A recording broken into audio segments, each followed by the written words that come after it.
जिस पिता ने अपना पेट काटकर बच्चों को राजा बनाया, जब उसी पिता को घर में फालतू समझा जाने लगा तो उन्होंने एक ऐसा फैसला लिया जिसे सुनकर पूरे खानदान के पैरों तले जमीन खिसक गई। दोस्तों, आज की कहानी हर उस इंसान के लिए है जो अपनी अच्छाई की वजह से मारा जा रहा है। अगर आप परिवार के लिए दिन रात घिसते हैं, सबकी सुनते हैं, लेकिन बदले में आपको सिर्फ अपमान या अनदेखी मिलती है, तो यह कहानी आपके जीवन का सबसे बड़ा सबक बनने वाली है। काशीराम मोहल्ले की सबसे पुरानी हवेली में राघव बाबू रहा करते थे। उम्र करीब 60 वर्ष, चेहरे पर एक ऐसी शांति जो वर्षों के संघर्ष के बाद आती है।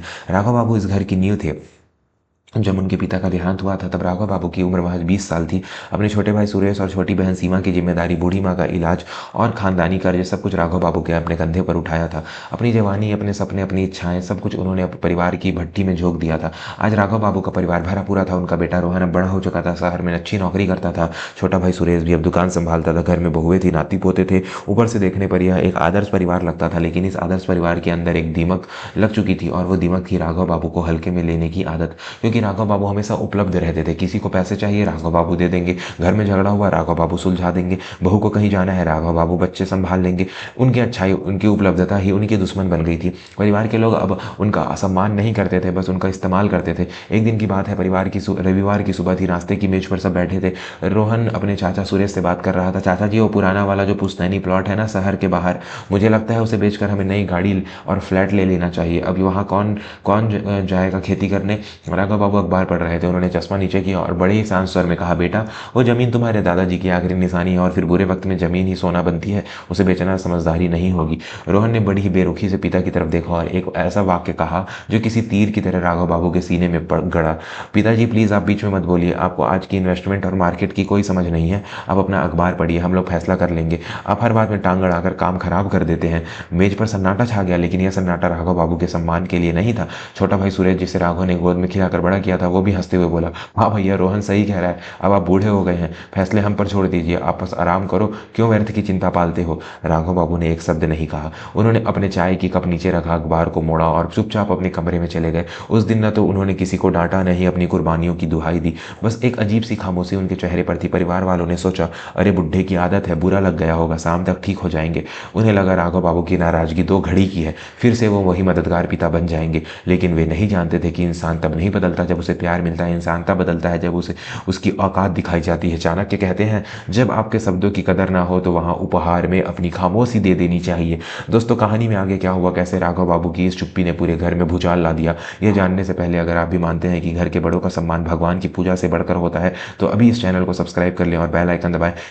हम यहाँ सिर्फ कहानियां नहीं सुनाते, आपको जिंदगी जीने का सलीका सिखाते हैं। अगले 3 दिनों तक घर में सब सामान्य लगता रहा, लेकिन कुछ बहुत बड़ा बदल चुका था। राघव बाबू अब सुबह जल्दी उठते, अपनी चाय खुद बनाते और घर के मंदिर में बैठकर पूजा करते। वो किसी से न तो बात करते, न ही किसी के काम में दखल देते।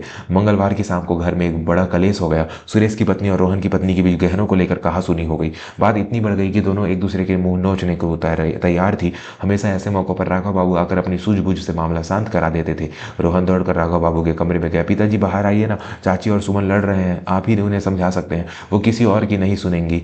राघव बाबू आराम कुर्सी पर बैठकर एक किताब पढ़ रहे थे। उन्होंने नजरें भी नहीं उठाई और बेहद धीमे स्वर में बोले, बेटा, मैं तो अब बूढ़ा हो गया हूँ, मुझे घर गृहस्थी की समझ कहाँ, तुम लोग समझदार हो, खुद ही सुलझा लो। रोहन हैरान रह गया। उसने फिर कोशिश की, पिताजी आप कैसी बातें कर रहे हैं, घर टूटने वाला है और आप किताब पढ़ रहे हैं। राघव बाबू ने किताब बंद की, रोहन की आंखों में देखा और बोले, जब मैं बोलता था तो वो टांग अड़ाना लगता था, आज मैं चुप हूं तो तुम्हें खल रहा है। जाओ, मेरी चाय का वक्त हो गया है, दरवाजा बंद करते जाना।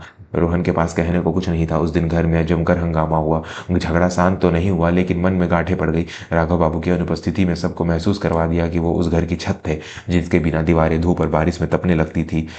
लेकिन असली तूफान तो अभी आना बाकी था। महीने की पहली तारीख आई, जब घर का सारा हिसाब किताब, बिजली का बिल, राशन का मैनेजमेंट, नौकरों की तनख्वाह, सब राघव बाबू अपनी पेंशन और जमा पूंजी में चुपचाप मैनेज करते थे। किसी को पता भी नहीं चलता था कि घर कैसे चल रहा है। इस बार राघव बाबू ने अपनी पेंशन बैंक से निकाली और चुपचाप अपने कमरे की अलमारी में रख दी। न उन्होंने दूध वाले को पैसे दिए, न बिजली का बिल भरा, न राशन की लिस्ट बनाई। 10 तारीख आते आते घर में हाहाकार मच गया। बिजली विभाग वाले कनेक्शन काटने आ गए, राशन खत्म हो गया था, बहुएं चिल्लाने लगी। सुरेश गुस्से में राघव बाबू के पास आया, भैया ये क्या तमाशा है, बिजली कटने वाली है, घर में राशन नहीं है, आपने बिल क्यों नहीं जमा किया, आप तो हर महीने भर करते थे। राघव बाबू ने अपनी माला फेरते हुए कहा, सुरेश मैंने सोचा अब तुम लोग बड़े हो गए हो, ज़मीन बेचकर फ्लैट और गाड़ियाँ लेने की बात कर रहे थे, तो मैंने सोचा घर का खर्च भी तुम लोग उठा ही लोगे। अब मैं अपनी पेंशन अपने बुढ़ापे के लिए जोड़ूंगा, आखिर मेरा भी तो औकात होनी चाहिए ना। सुरेश के पैरों तले ज़मीन निकल गई। उसने पहली बार एहसास हुआ कि जिस भाई को वो पुराने ख्यालात का कहकर अपमानित करता रहा था, उसी भाई ने उन्हें धूप की एक किरण भी नहीं लगने दी थी। आज जब छत हटी तो धूप सीधे चमड़ी जला रही थी। घर का माहौल नरक बन गया। रोहन और सुरेश के पैसों को लेकर झगड़े होने लगे। जो लोग कहते पहले साथ मिलकर राघव बाबू को ताना मारते थे, अब वो एक दूसरे को नोच रहे थे। रोहन ने अपनी सैलरी से घर चलाना पड़ रहा था, जिससे उसकी नई गाड़ी का सपना टूट रहा था। सुरेश को दुकान की कमाई घर में देनी पड़ रही थी। हर कोई परेशान था। दोस्तों, राघव बाबू ने चाणक्य की उस नीति का इस्तेमाल किया था, दूरी और अनुपस्थिति। जब आप किसी को मुफ्त में मिलते हैं तो लोग आपको सस्ता समझते हैं। जब आप उनकी अपनी उपलब्धता खींच लेते हैं तब उन्हें आपकी असली कीमत पता चलती है। करीब 1 महीना बीत गया। घर में अशांति, झगड़े और तनाव का माहौल था। एक रात राघव बाबू की तबीयत थोड़ी नासाज थी। वो अपने कमरे में लेटे थे, तभी दरवाजे धीरे से खुला। रोहन, सुरेश और घर की बहुएं सब सिर झुकाए खड़े थे। राघव बाबू ने करवट बदली। क्या हुआ? अब किस चीज का बंटवारा करना है? सुरेश दौड़ कर आया और राघव बाबू के पैरों में गिर पड़ा। वो फूट फूट कर रोने लगा। भैया, हमें माफ कर दो, हम अंधे हो गए थे। हमें लगा ये घर हम चला रहे हैं, लेकिन हमें नहीं पता था कि ये घर आपकी तपस्या पर टिका है। आपके बिना हम सब बिखर गए हैं। भैया प्लीज अपनी चुप्पी तोड़ दीजिए, हमें डांट लीजिए, मार लीजिए, लेकिन हमसे अलग मत होइए।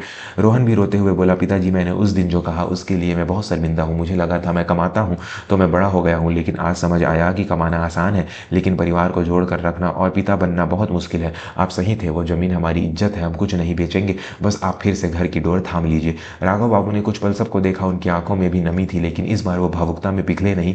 उन्होंने उठकर पानी पिया और गंभीर आवाज में बोले, उठो सुरेश, रोहन तुम भी बैठो। उन्होंने सबकी तरफ एक ऐसी नज़र से देखा जिसमें अब एक राजा का तेज था। मैं तुम सबको माफ करता हूँ क्योंकि तुम मेरा खून हो, लेकिन अब नियम बदलेंगे।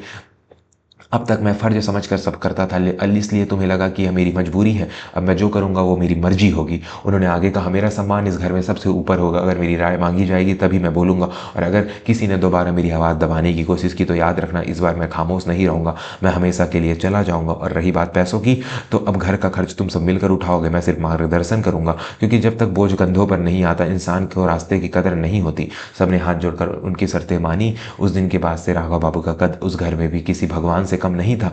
अब जब वो बोलते थे तो सब चुप होकर सुनते थे। अब कोई उन्हें हल्के में लेने की गलती सपने में भी नहीं करता था। उन्होंने अपनी औकात चिल्लाकर नहीं, बल्कि अपनी अहमियत का एहसास करवा कर तय की थी। दोस्तों, यह कहानी हमें एक बहुत गहरा सबक देती है। अक्सर हम शिकायत करते हैं कि लोग हमारा इस्तेमाल करते हैं, लेकिन सच तो यह है कि हम ही लोगों को यह सिखाते हैं कि हमारे साथ वह कैसा व्यवहार करना है। अगर आप हर वक्त जी हाँ करेंगे तो लोग आपको नौकर समझेंगे। अगर आप हर गलती माफ़ करेंगे तो लोग आपको कमज़ोर समझेंगे। और अगर आप अपनी बेइज्जती सहकर भी वहीं खड़े रहेंगे तो लोग आपको बेशरम और फालतू समझेंगे। रमेश बाबू ने अपनी ना की ताकत पहचानी। उन्होंने अपनी खामोशी को हथियार बनाया। याद रखिए, झुकना अच्छी बात है, लेकिन सिर्फ तब तक जब तक आपका आत्मसम्मान सुरक्षित हो। जहाँ इज्जत ना मिले वहाँ से उठ जाना ही सबसे बड़ा जवाब होता है। आप इस कहानी में किसकी जगह पर हैं? राघव बाबू की तरह जो सब सह रहे हैं, या रोहन की तरह जो अपने बड़ों को हल्के में ले रहे हैं? अपने दिल पर हाथ रखकर सोचिएगा। अगर इस कहानी ने आपके रोंगटे खड़े कर दिए हैं, अगर आपको लगा हो कि आपके घर में भी कहानी यही है, तो इस वीडियो को अभी लाइक करें। यह लाइक राघव बाबू जैसे हर उस पिता के और भाई के लिए है जो खामोशी से सब सहते हैं। और एक विनती है, इस वीडियो को अपने परिवार के व्हाट्सएप ग्रुप में अपने दोस्तों के साथ शेयर जरूर करें। क्या पता आपकी वजह से किसी के घर में खोया हुआ सम्मान वापस लौट आए, किसी बूढ़े पिता की आंखों में आंसू सूख जाए। जाते जाते एक बार कमेंट में जरूर लिखिएगा, मेरा आत्मसम्मान मेरी जिम्मेदारी है। मैं देखना चाहता हूँ कि कितने लोग आज से खुद को बदलने का वादा करते हैं। ऐसी ही दिल को छू लेने वाली और जीवन बदलने वाली कहानियों के लिए अभी सब्सक्राइब करें। अगले वीडियो में हम बात करेंगे कि दोगले रिश्तेदारों को कैसे पहचानें। तब तक के लिए अपना ख्याल रखिए और अपनी औकात किसी को कम मत करने दीजिए। धन्यवाद। जय हिंद।